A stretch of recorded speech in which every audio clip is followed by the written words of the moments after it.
vendredi. Nous sommes le 29 mai 2020. Bonsoir à tous et merci de votre fidélité à notre programme, le rendez-vous d'information sur la maladie à coronavirus. C'est le moment aujourd'hui avec notre invité, docteur Tilalou Tagba Pelei, médecin de santé publique, directrice du district sanitaire numéro 5. Nous sommes bien sûr à Kakaveli. Nous allons devoir passer à la loupe le thème coronavirus. Faut-il encourager le dépistage volontaire? Voilà l'interrogation qui demeure posée.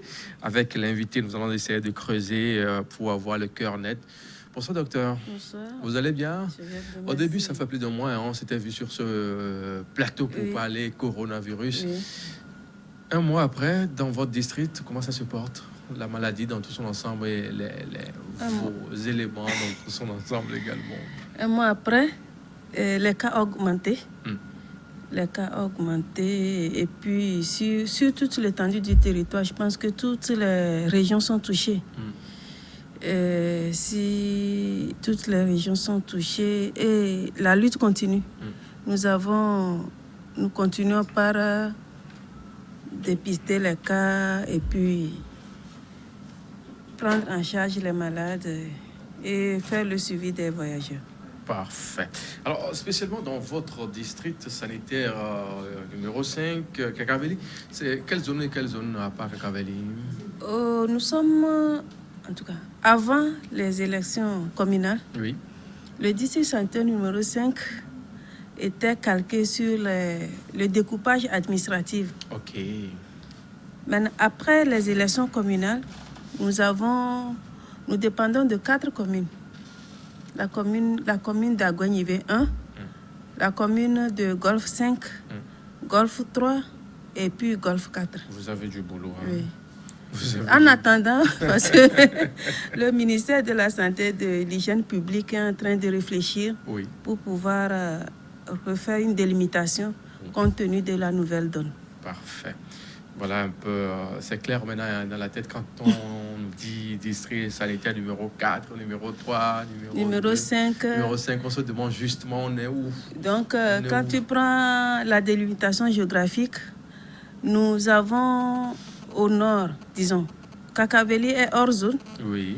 Nous avons à l'est la nationale numéro 1, au sud la lagune, la grande lagune de Lomé. À l'est, la frontière Togo-Ghana. OK. Et au nord, la préfecture d'Agoué. Donc, nous avons à notre sein les 2 CHU, centres hospitaliers universitaires, qui sont implantés dans notre aire sanitaire. CHU Sylvanus Olympio et CHU Campus. Ils sont sur le plan autonome, sur le plan administratif, mais étant donné que ils mènent des activités de santé, de soins de santé primaires. Donc, nous collaborons avec eux dans la prise en charge de ces malades. Et même aussi dans la gestion de Covid-19, nous travaillons avec les équipes de ces centres hospitaliers universitaires, notamment le CHU Campus et puis le CHU Sylvanus Olympio. Voilà. Avec l'avènement, bien sûr, de coronavirus, est-ce qu'on a toujours cette ambiance de tous les jours qu'on avait de par le passé avant l'arrivée de cette maladie dans votre district? Oui, nous allons remarquer globalement que les malades n'affluent plus. Ah, mais tout le monde a peur, hein? Les malades n'affluent plus, les malades ont peur des formations sanitaires. Mais je pense que bien qu'on soit dans le contexte d'une pandémie, il y a d'autres maladies qui persistent. Oui, il y a le paludisme. C'est la saison, hein? C'est la saison. Il y a d'autres maladies, disons, non transmissibles aussi. Je prends le diabète qu'on gère toujours, l'hypertension artérielle, les autres pathologies. Donc, je pense que nous ne devons pas fuir les formations sanitaires. Nous devons plutôt mettre en œuvre les mesures barrières et nous approcher des formations sanitaires au cas où nous avons un mal, une maladie à se faire traiter. Parfait. Surtout avec la saison des pluies qui a commencé, les mangues ont commencé également à mûrir. Vous aurez affaire aussi avec choléra, entre-temps. Oui, ces dernières années, disons, nous n'avons pas enregistré de cas de choléra. Avec les nouvelles dispositions que le ministère de la Santé et de l'Hygiène publique a prises aussi, je pense que notamment le lavage des mains, ça va aider. Les mesures d'hygiène, ça va aider aussi à ne plus enregistrer de ces cas de maladies diarrhéiques si tout le monde s'applique à les respecter. À respecter les gestes barrières. Oui. Alors, concernant bien sûr notre thème du jour, coronavirus, faut-il encourager le dépistage volontaire? C'est quoi dépister? C'est quoi? Pourquoi nous voulons tester? C'est la question que je veux poser premièrement. Pourquoi nous testons? Nous testons pour pouvoir dépister les cas, traiter les malades et prendre les mesures préventives pour arrêter la transmission de la maladie.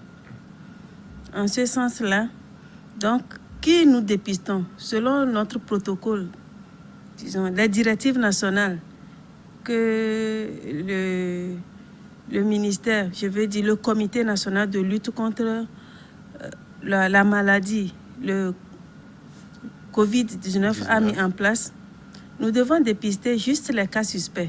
C'est quoi les cas suspects? C'est toute personne qui présente un signe d'infection respiratoire, la toux, la fièvre, et qui aurait voyagé ou bien aurait eu contact avec une personne confirmée ou bien, disons. C'est ces personnes-là qu'on dépiste. Maintenant, nous dépistons aussi les voyageurs. Selon le protocole mis en place au niveau du pays, tout voyageur qui arrive dans le pays doit être dépisté immédiatement et suivi pendant 16 jours. Nous dépistons aussi les personnes contacts aussi. Les personnes contacts, c'est ces personnes-là qui ont été en contact avec une personne confirmée au COVID-19. Donc, c'est les directives que le comité a mis en place. Entre-temps, il y a une étude qui a été menée. Oui. Il y a une étude qui a été menée au niveau des groupes des personnes à risque, que sont le personnel de santé, je peux citer aussi les agents de la pharmacie, au marché, les personnes de l'aéroport. Donc, pour ne citer que ceux-là. Il n'y a pas les conducteurs de taxi? Les conducteurs de taxi moto. Oui, ça c'est important. C'est très important. Oui. C'est là où il faut partir. Vraiment. Parce qu'ils sont des personnes à risque, à haut risque même. Oui. Donc, sur 955 personnes, 957 personnes dépistées, on n'a eu que 7 cas positifs. Donc, est-ce qu'il y a lieu de faire un dépistage massif? Je dirais, pour le moment, non. Oui. Pour le moment, non, parce que ce résultat ne nous amène pas à dépister tout le monde. Ce n'est pas nous qui... Disons, le virus n'était pas parti de ce pays-là. Le virus a été importé. Donc, si c'est importé, c'est ces personnes-là qu'on doit dépister et puis suivre. Et ces études-là orientent la politique aussi à faire, à prendre des dispositions qu'il faut dans le cadre de la lutte aussi contre la maladie. La maladie à coronavirus. Oui. Alors, justement, on sait que les normes, les directives qui ont été prises par le comité de la gestion, on a ciblé certaines personnes, certaines cibles pour les dépister. Maintenant, si je voudrais, moi-même, je m'élève, je dis, bon, allez, bonjour, docteur Tagba, je souhaiterais me faire dépister. Ça, non. Non, parce que j'ai dit tantôt que c'est des personnes suspectes. Soit tu présentes un symptôme. Tu présentes un symptôme, là, on va t'interroger. Nous allons vous interroger pour voir pourquoi vous voulez vous faire dépister. vous avez une maladie ou bien vous avez voyagé. N'oublions pas que l'autre aspect, c'est le coût élevé des tests que nous réalisons. La technique que nous utilisons au niveau de l'Institut national d'hygiène, c'est une technique qui est très chère de par le matériel et de par les réactifs et consommables qu'on met à disposition, qu'on utilise pour faire ce test-là, qu'on appelle test virologique. Donc, c'est ce qui fait que ça revient très cher. Ça revient très cher aussi. Bon, l'autre aspect, je l'ai dit, par rapport au fait que il ne suffit pas, de dépister pour dépister. Il faut savoir qui dépister. Et je pense que, bon, globalement... Voilà. Mais avec le cas Couvon dans le Tchaoudjo, on a vu que pratiquement tout le village, sinon la localité a été dépistée, les habitants ont été dépistés. Quand l'information était tombée avec les 10 ou bien 11 cas qui ont été enregistrés, on a vu comment les premières autorités ont dépêché Manu Militari, un hélico carrément qui a convoyé, et les médecins avec les réactifs, tout ça là, pour voir, enfin, pour faire des prélèvements dans tout son ensemble pour pouvoir ramener tout à l'Institut. Mais avec le temps, est-ce qu'on n'est pas tenté de dire que on peut arriver à ce genre de situation parce que on est là, on en a 5, 10 cas aujourd'hui, tantôt on dit 25 cas, 30 cas. Ça fait qu'on a peur. Oui, le cas de Couvon, c'est un cas particulier. Couvon, c'est un petit village où si on laisse la population, globalement, on peut dire que cette population, elle a été considérée comme des cas contacts. C'est pourquoi ils ont eu à les dépister. C'est un petit village. Si on n'arrive pas à cerner, à prendre des mesures pour pouvoir arrêter la transmission là-bas, là, c'est tout le village qui sera... C'est pourquoi les dispositions ont été prises très tôt pour pouvoir limiter la propagation de la maladie dans le village. Donc c'est un peu ça. Hein?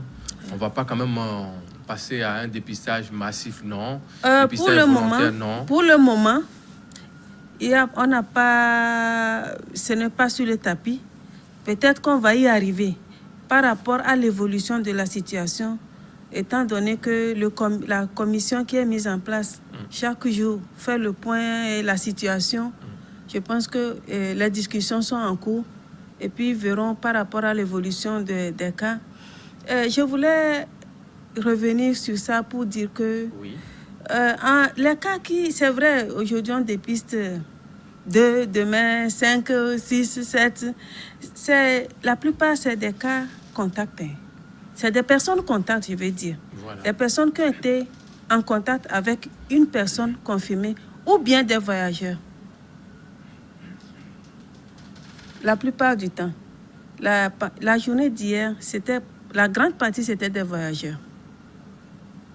Et parfois, c'est des personnes contacts qui sont dépistées positives. Vous voyez pourquoi il est très important de respecter les mesures barrières pour ne pas être désigné de mes personnes contacts et puis se faire suivre pendant 17 jours, 16 jours, disons.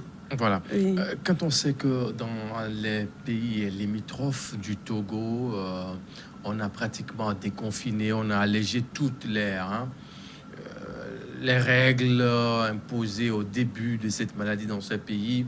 Si nous prenons par exemple le Burkina, tout a été revu, la rentrée pour les élèves et autres, c'est à partir de la semaine qui arrive. Le Ghana à côté, n'en parlons plus. Le Bénin, les activités vont reprendre normalement à partir de la semaine qui arrive. Et le Togo, on a toujours gardé enfin les normes comme ça. La question qui me taraude les esprits, c'est que on a des localités frontalières, hein, et les gens, ça va dans tous les sens. Les gens quittent peut-être certaines localités au Togo pour aller à l'école peut-être au Bénin, revenir à midi, ainsi de suite, au nord du pays avec le Burkina aussi. Ainsi de suite. Est-ce qu'on n'est pas tenté de dire qu'on aura enregistré plusieurs cas avec les activités qui reprennent dans ces pays-là? Parce que les gens vont voyager. Il y a aussi, les vols de certaines compagnies ont commencé par desservir le Togo à partir de la semaine la semaine qui était terminée début cette semaine-là. C'est comme ça qu'on a commencé par enregistrer des vols, ça et là. Est-ce qu'on n'est pas tenté de dire qu'on va enregistrer de nouveaux cas en nombre et ça fera que vraiment on sera contraint de revoir autrement la stratégie dans tout son ensemble? C'est vrai, nous avons la pandémie, mais la politique de chaque pays n'est pas la même. N'est pas la même, oui. N'est pas la même. Oui. Et quand je prends le Ghana a opté pour un confinement. Alors, dans certaines villes. Alors que nous n'en avons pas fait au Togo. Voilà. Je pense qu'au début, le chef de l'État a pris le temps de parler à la population. Ce n'est pour rien. Donc, ils étaient en train de réfléchir sur la meilleure manière de faire face à cette situation. Il en est de même cette fois-ci. Ils sont en train de réfléchir pour voir dans quelle mesure comment nous irons. Parce que à l'allure les choses vont, nous sommes obligés de vivre avec la maladie là. La maladie. Oui. Puisqu'il faut que les activités économiques continuent. Sinon, on est foutu. Justement. C'est des milliards de perdus oui. Dans cette affaire-là pour les 2 mois-là. Je parlais tantôt des directives. Ces directives-là sont élaborées et sont modifiables par rapport à l'évolution de la maladie. Donc, par rapport... L'équipe est en train de réfléchir pour voir si les activités reprenaient, comment nous allons réorienter notre lutte pour pouvoir contrecarrer, disons, ces personnes-là qui vont et qui cas viennent. Qu'on aura enregistré. Justement. Si les mesures-là n'étaient pas prises, on n'aura pas dépisté ces voyageurs-là positifs. Je ne sais pas si vous voyez. Donc, le fait de dépister positif et que les cas augmentent, d'une manière ou d'une autre, moi, je vois ça comme si c'était une bonne performance, quoi. On attend peu que les malades, sous d'autres cieux, soient arrivés à un stade avancé pour qu'on enregistre beaucoup de cas à l'hôpital. Il vaut mieux arrêter la maladie au début et prendre des mesures pour, disons, empêcher la propagation dans la communauté. Mieux préparer la riposte. Oui, mieux préparer la riposte. Parfait.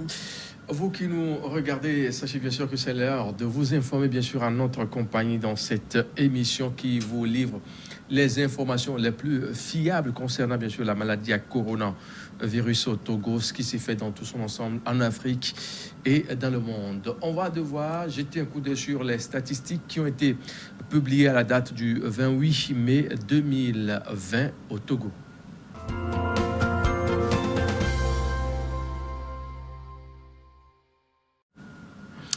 Retour sur le plateau à la date, bien sûr, du 28 mai 2020 au Togo. Il faut dire que nous avons 212 cas actifs, 197 cas guéris, 13 décès, 422 cas confirmés, 18 692 tests, bien sûr, tests total qui ont été faits, bien sûr, au Togo dans le cadre de cette maladie à coronavirus. C'est un petit détail sur ces chiffres. Il faut dire que 27 des 667 personnes testées sont positives, portant le nombre total des cas positifs à 422. Ces 27 personnes sont, dont les âges sont compris entre 2 et 54 ans, se repartissent comme suit. 15 cas parmi les contacts, 7 hommes à Agoué, une femme et 3 hommes dans le district 3 à Lomé et 4 hommes dans le district de Golfe à Lomé.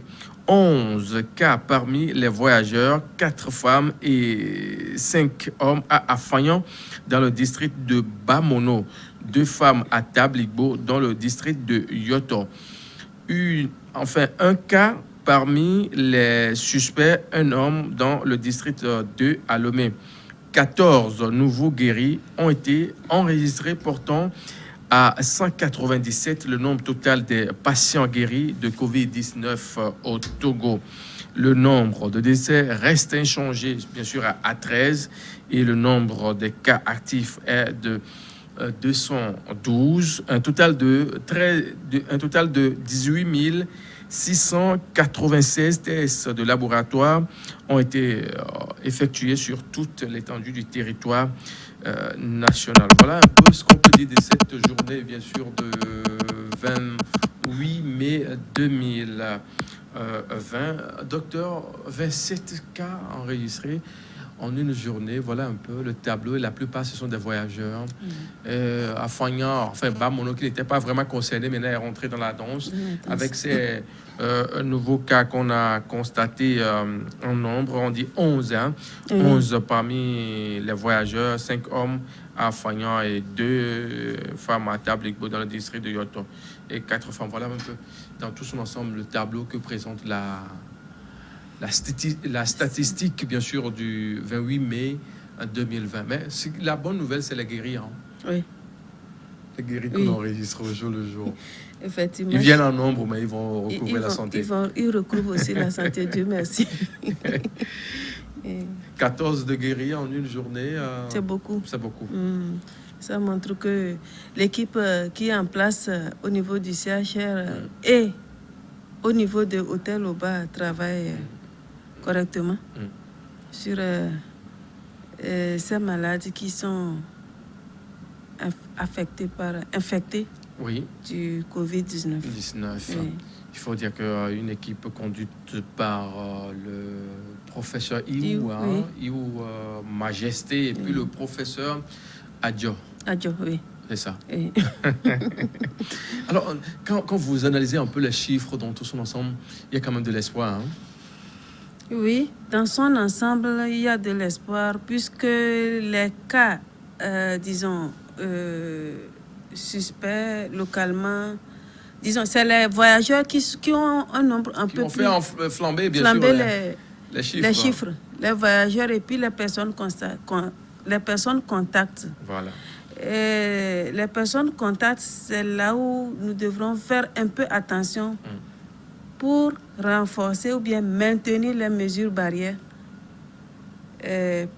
Puisqu'on doit vivre avec. Donc, nous ne devons pas relâcher. Relâcher du tout. Il faut de l'observance, bien sûr, de ces gestes barrières-là pour être, bien sûr, dans de très bonnes conditions, éviter cette maladie à coronavirus. Étant donné que nous sommes un petit pays. Un petit pays, pas avec de gros moyens. Donc, il vaut mieux faire avec le peu de moyens qu'on a. Voilà. Oui. Surtout que certaines conditions ont été allégées dans d'autres pays. Il y a certains compatriotes qui vont vouloir rentrer également au pays. Nous nous attendons à ça. Nous nous sommes préparés à ça. Ben, ce que nous craignons beaucoup plus, c'est ceux qui n'entrent pas dans le pays par des frontières, légales. Les clandestins. Donc, les clandestins. Si vous permettez le terme. Oui, étant donné que nos frontières ne sont pas matérialisées. Donc, mais sur cet aspect-là aussi, nous avons réfléchi pour mettre à contribution les chefs traditionnels, les relais communautaires au niveau de Lomé, les agents de santé communautaire à l'intérieur du pays. Oui. Et toute personne qui aurait un voisin pour dénoncer un étranger ou bien... Il faut qu'on mette aussi en considération, dans cette lutte-là, les religieux, parce que c'est des gens qui sont très écoutés. Ils sont mis à contribution. Très écoutés. Ils sont mis à contribution parce que nous avons fait un briefing qui a réuni les leaders d'opinion. Donc, ils font partie. Surtout dans ces localités-là. Quelqu'un me faisait savoir la fois passée qu'à Fagnan, dans la zone d'Afagnan, Oui. D'autres font comme si rien n'était. Ils célèbrent toujours le culte. C'est vrai que Oui. jusqu'à présent, il y en a qui pensent que c'est pas vrai, la maladie. Mais je pense qu'avec les activités de sensibilisation, il y a un grand nombre quand même qui a acquis ces gestes barrières. Et ce qui nous encourage aussi, c'est les natifs d'une zone ou d'une qui sont dans Lomé, qui vont aussi appuyer intensifier surtout la lutte contre la maladie à Ripoll dans leur zone de provenance, ouais. dans leur village de provenance. Je pense que ça aide aussi, ça nous aide tous à faire barrière à cette maladie. Il faut que les têtes, les cadres de ces différentes localités mettent à profit, bien sûr, ce qui est fait dans tous ensemble. On a parlé de Yoto, il faut que... C'est qui le préfet là-bas? J'ai oublié le nom. Et puis dans le Bamono, on est également à Fagnan. Oui. Il y a pas mal de cadres de la localité oui, qui sont bien sûr à Lomé. Ils doivent être interpellés. Oui. Pour pouvoir aider. À Fagnan, Gleta et autres jusqu'à Gomé. Dans chaque localité, il y a un comité local, oui. À l'image du comité national qui a été mis en place. Dans chaque comité, il y a un comité. Dans chaque localité, à chaque préfecture, il y a un comité local. Donc, je pense que le comité local est saisi et ils vont franchement travailler là-dessus pour, signaler, mieux préparer la riposte. Oui. L'essentiel, c'est de signaler toute personne étrangère qui vient et de respecter les mesures barrières. Dans la demeure, il faut que les gens collaborent dans cette affaire-là. Nous avons besoin de tous. Surtout que la maladie, on sait que plus de 80% de personnes recourent facilement la santé, reviennent, rentrent dans les familles, il n'y a pas de quoi s'inquiéter dans tout son ensemble. Donc c'est l'occasion ou jamais pour vous qui êtes bien sûr dans ces localités qui accueillent des gens au jour le jour. Également à Lomé, on a comme impression que ceux qui sont à Lomé, dans certains quartiers aussi, les gens s'en fichent pas mal. Oui, quand tu prends les grands artères de Lomé, tu vois que tout le monde respecte les mesures barrières, la plupart. Oui. Mais quand tu rentres dans les quartiers, c'est autre chose.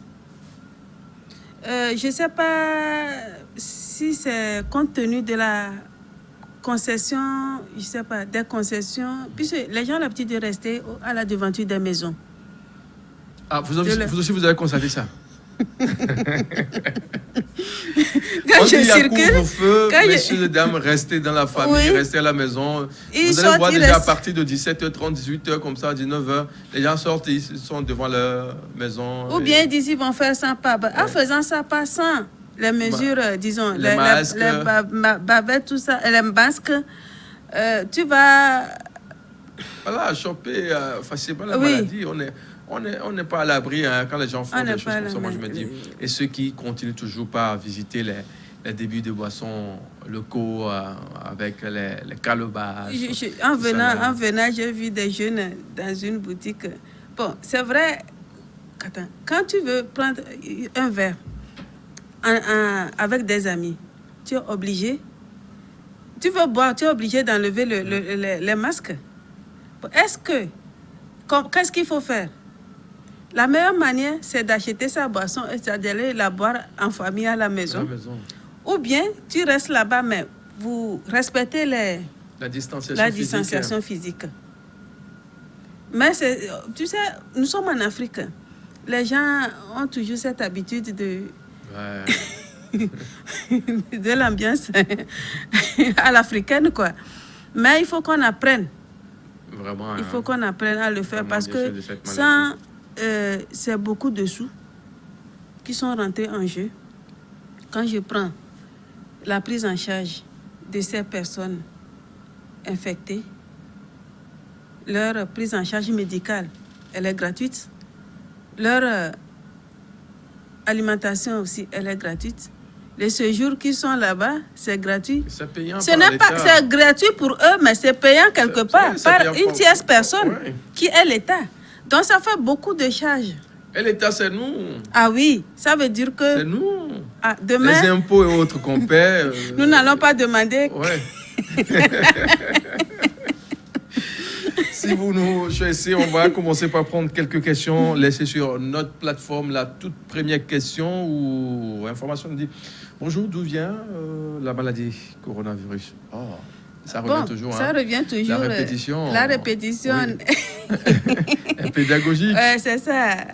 Bon, la maladie a été découverte pour la première fois en Chine, plus précisément dans la province de Wuhan. Donc, c'est là où est partie la maladie. Ça s'est étendu. D'abord, ça fait beaucoup de victimes en Chine. Et au moment où les Chinois prenaient des dispositions pour endiguer la maladie, nous étions là en train d'observer, tout en pensant que c'est seulement là-bas que la maladie va faire son affaire. On a oublié les transactions commerciales et tout ça là. Et bizarrement, ou bien malheureusement, le 6 mai, nous avons enregistré notre premier cas au Togo. Voilà. Donc c'est un peu ça, hein. Pour celui qui a posé la question, la maladie est partie de la Chine, plus précisément à Wuhan. Bon. Et les autres informations, vous les avez dans cette émission. En long et en large, toute la semaine, on essaie de vous informer un peu mieux. Bon, voilà un peu. Et chaque docteur sur le plateau essaie de donner des informations fiables afin, bien sûr, de vous permettre d'avoir le cœur net en matière de la riposte, les gestes barrières dans tout son ensemble. Voilà un peu. On va poursuivre dans l'émission et prendre de nouvelles questions. Et celle-ci nous dit « Bonsoir, docteur. Quelle stratégie sanitaire nationale êtes-vous en train de se mettre en place pour une ouverture progressive des écoles ?» C'est vrai, c'est une question d'actualité. Quand est-ce que les élèves vont reprendre les cours? Oui. Et comment ils vont le faire? Voilà. La commission est en train de réfléchir aussi. Ce qui est sûr, il n'y aura pas de reprise des cours sans respect des mesures barrières. Voilà. Et comment cela va-t-il se faire? Je pense que le ministère aussi de l'Éducation nationale est en train de réfléchir pour voir comment il faut le faire. Et conjointement avec le ministère de la Santé, et ils réfléchissent là-dessus pour voir comment cela va-t-il se faire. Peut-être dans les prochains jours, nous aurons les informations plus fiables sur ce qui a été mis en place pour la prochaine ouverture des écoles. Voilà. Donc, il va devoir espérer un peu. Hein. Il va devoir espérer un peu. Parce qu'il y a un petit qui me disait, tonton, c'est pour une première fois que j'ai suivi votre émission que vous faites tous les soirs parce que je voudrais avoir une information concernant l'ouverture des écoles. Il dit, il faut continuer par le suivre. Comme ça, vraiment, tu auras les informations. Ils sont fatigués. Ils veulent reprendre les cours. Il dit qu'il a joué fatigué. Il a fait ci, il a fait. Il dit non, il faut observer les gestes barrières. C'est ça. Ça va commencer bientôt. C'est ça. L'État est à pied d'œuvre pour penser comment rouvrir les classes. Comment rouvrir les classes? C'est une question vraiment épineuse. D'autant plus qu'on a un effectif pléthorique dans certaines classes. Qu'est-ce qu'il faut faire? Surtout dans les écoles officielles. Officielles, oui. Qu'est-ce qu'il faut faire? La gestion de l'effectif. Est-ce qu'il faut, disons, je ne sais pas, en tout cas, ce n'est pas le lieu d'en parler. Il y a les instances qui vont en parler. Non, bon, le problème, c'est quoi? C'est que, comme nous avons un effectif pléthorique, ça veut dire que nous n'allons plus respecter les, disons... La distanciation physique. Non, nous n'allons plus respecter le temps, disons, le matin, 7h à midi, le soir, comme ça. Non. Est-ce qu'il faut mettre certains élèves pour le matin et d'autres élèves pour l'après-midi? L'après-midi. C'est une piste. Pour que... et puis, est-ce qu'il faut éviter que les élèves aillent à la cantine? Parce que c'est en mangeant que, je ne sais pas, vous voyez, il y a certaines de nos écoles... L'utilisation des cuillères justement, et autres. Des écoles qui ne sont pas totalement clôturées. Vous voyez, les élèves... Mais je reviens à ça et je me pose des questions parfois. Je me dis que nous, les parents, si nous n'arrivons pas à respecter les mesures barrières, comment nous allons faire respecter ces mesures barrières aux élèves? quand la reprise éventuelle des cours se fera. Ça va être délicat, hein? Oui, c'est pourquoi il faut que nous nous appliquons. Ce n'est pas seulement au gouvernement d'éduquer, aux enseignants d'éduquer les élèves. C'est aux parents aussi de commencer par mettre en pratique ces mesures barrières pour les élèves qu'on trouve, quand tu circules maintenant, tu les vois plein en train de jouer entre eux. Oui, d'autres les jeux à la maison. Oui. On a regardé les séries, les émissions et autres, enfin, les dessins animés autres fatigués. Les parents doivent, en tout cas, fatigués. Ils doivent les suivre avec les exercices. Bien sûr, ils sortent, ils vont au service, mais je pense qu'on peut recadrer un peu les élèves à la maison et ne pas les laisser sortir. Parfait. Merci. Je pense que c'est l'occasion pour nous de saluer, bien sûr, ce que fait ces chefs d'établissement dans tout le pays, que ce soit à Djankassé, dans les lacs, dans les plateaux ou au nord du pays. Ils font du bon boulot. N'est-ce pas? Ils font du Peut-être bon boulot. Que si on achète, disons, les masques pour les élèves aussi, qu'on mette à disposition dans les établissements, ça pourrait aussi aider à une reprise éventuelle. Parfait. Ça aussi, c'est une très bonne piste. Hein? Oui, pourquoi pas. C'est une très bonne piste. Et que les enseignants aussi... Bon, si on peut aussi dépister les enseignants. Les enseignants, hein? Oui, pourquoi Comme pas. On l'a fait dans d'autres pays. On bien les dépiste. Sûr. Avant la reprise, c'est une piste. Et puis, c'est un groupe à risque. Oui, il faut les dépister. Donc, dépister les enseignants, dépister les élèves, école par école, puisqu'il y a les districts qui sont là, ils sont là. Ça peut se faire. Ça peut se faire, oui. Justement. Clé d'œil, bien sûr, à tous ceux qui nous suivent depuis Badou. Bien sûr, il y a un proviseur là-bas hein, que je connais particulièrement, Monsieur Toyi. Il est bien sûr à Badou. Il suit très souvent cette émission-là. Il nous laisse des questions, des réponses, des approches, c'est là. Clin d'œil, bien sûr, à Monsieur Toyi depuis Badou et à tous les autres chefs d'établissement, que ce soit, bien sûr, à Dapaon, à Mango, à Kara, Sokodé, dans les plateaux. Vous faites du bon boulot. On va devoir espérer un peu, mettre toujours les gestes barrières en application et voir dans les jours qui viennent. De très bonnes nouvelles vont tomber. De très bonnes nouvelles vont tomber pour la réouverture des classes, pour que l'année soit bien sûr bien terminée en toute beauté. On va prendre de nouvelles questions. Bonsoir le plateau. Où en est-on avec les recherches togolaises? Entre-temps, on sait que l'université a proposé une piste à travers une fiche commune pour pouvoir indiquer quelques produits, enfin, gestes, enfin, les aliments et autres pour renforcer le système immunitaire dans tout son ensemble. Mais à part ça, les gens veulent encore savoir si... on sait que l'université et d'autres, celui qui ont été mis en place, ils fabriquent aussi des gels hydroalcooliques et des masques. En plus, ce qui a été proposé tout récemment. Il y a encore d'autres nouvelles, de très bonnes nouvelles qu'on peut avoir ces 2 jours-là. Pour le moment, au Togo, les recherches sont toujours en cours. Oui, les recherches sont toujours en cours, que ce soit pour la prise en charge ou bien pour du côté de la prévention. De la prévention. Oui. Voilà. Du côté de la prévention, d'énormes efforts ont été réalisés par notre université avec la fabrication des gels, des solutions hydroalcooliques. Voilà. Oui, tout le monde apprécie ça. Dans nos formations sanitaires, beaucoup de gens apprécient ce qui a été fait.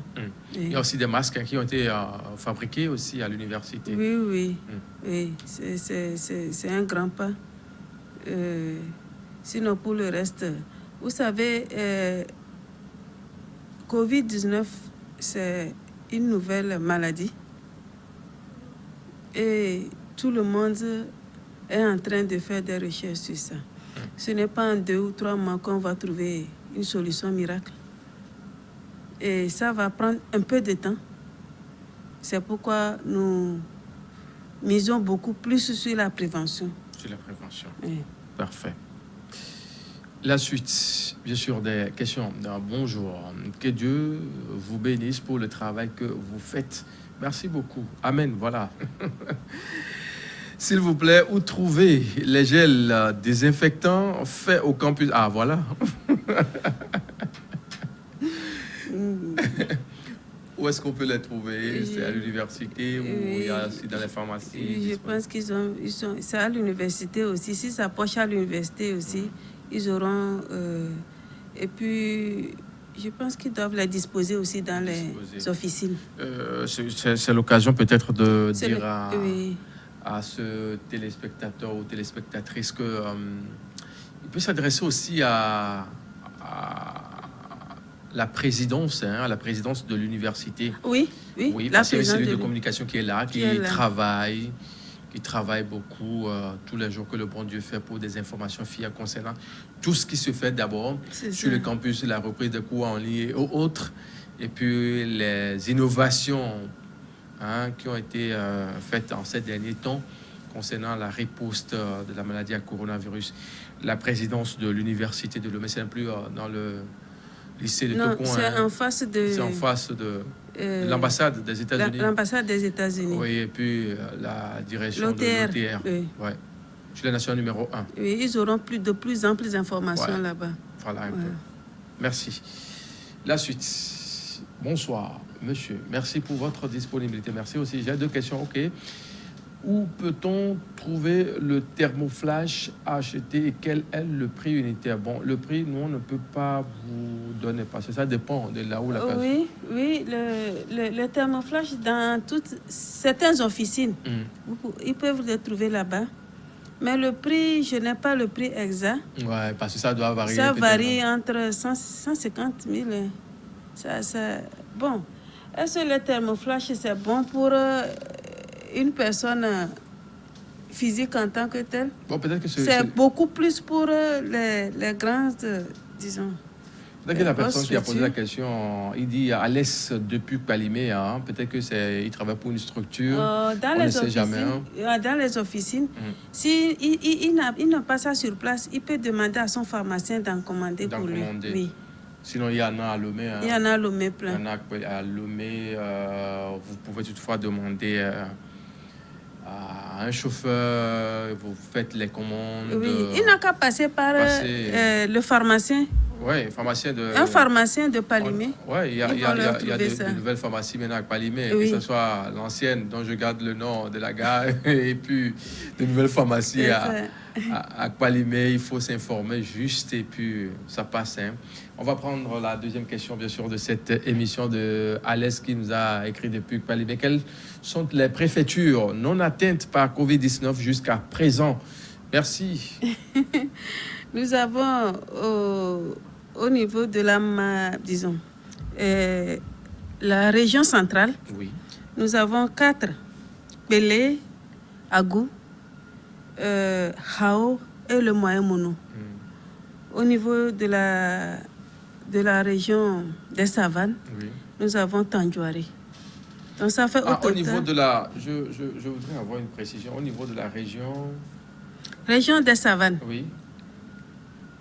C'est Tandjouari seul. Tandjouari. Oui. Qui est épargné. Oui. Au niveau de la région, disons, Hao, c'est... Notien et autres. Oui. Des plateaux. Des plateaux, voilà. Oui, des plateaux. Des plateaux. Donc nous avons Agou. Agou, qui est épargné. Belé. Belé. Hao et le Moyen-Mono. Voilà. Moyen-Mono. Moyen-Mono. Moyen-Mono. Il y a Agou. Ça fait 5. Agou. Au total, 5. Voilà. On n'a pas enregistré de cas là-bas. C'est l'occasion quand même de saluer ce qui se fait par Madame le préfet d'Agou. Oui.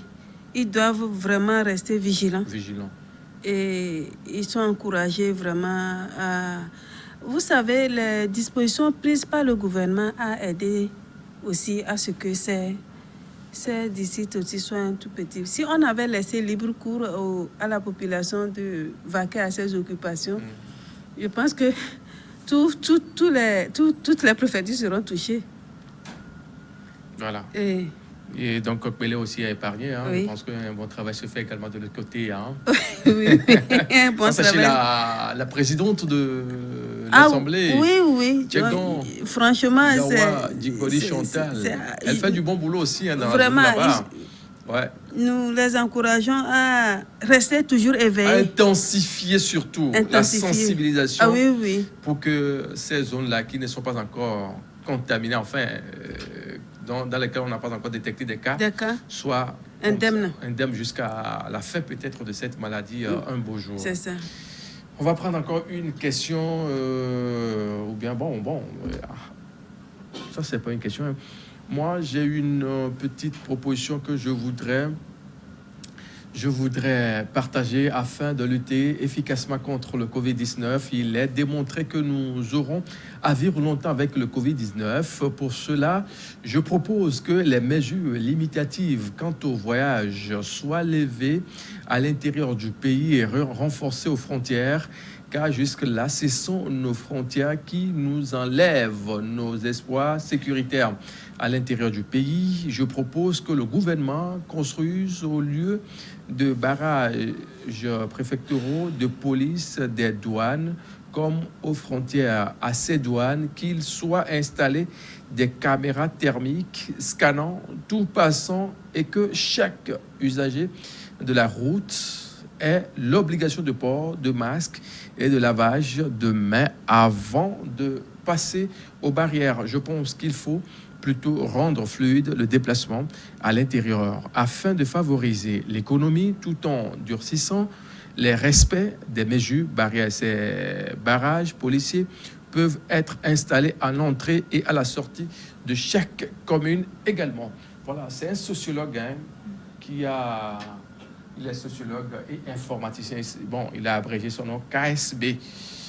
Voilà ce qu'il a proposé. C'est quand même édifiant. Hein? Oui. On peut penser aussi à ça. Je pense que c'est une bonne proposition. Le barrage au niveau des communes, ce sera peut-être bien à l'intérieur du pays, mais à Lomé. À Lomé, peut-être que c'est d'autres dispositions qui vont être prises, étant donné que la délimitation des communes matérialisées à Lomé, c'est difficile. Oui. C'est difficile. Je pense que il faudrait à la longue rendre fluide le déplacement pour pouvoir, que l'économie reprenne. Mais je pense que nous serons obligés d'arriver à cette obligation parce que jusqu'à présent, ça n'a pas été fait. Pourquoi ça n'a pas été fait? C'est parce que en ce moment-là, on n'avait pas assez de masques. Et maintenant que notre université est entrée en jeu, il en fabrique assez.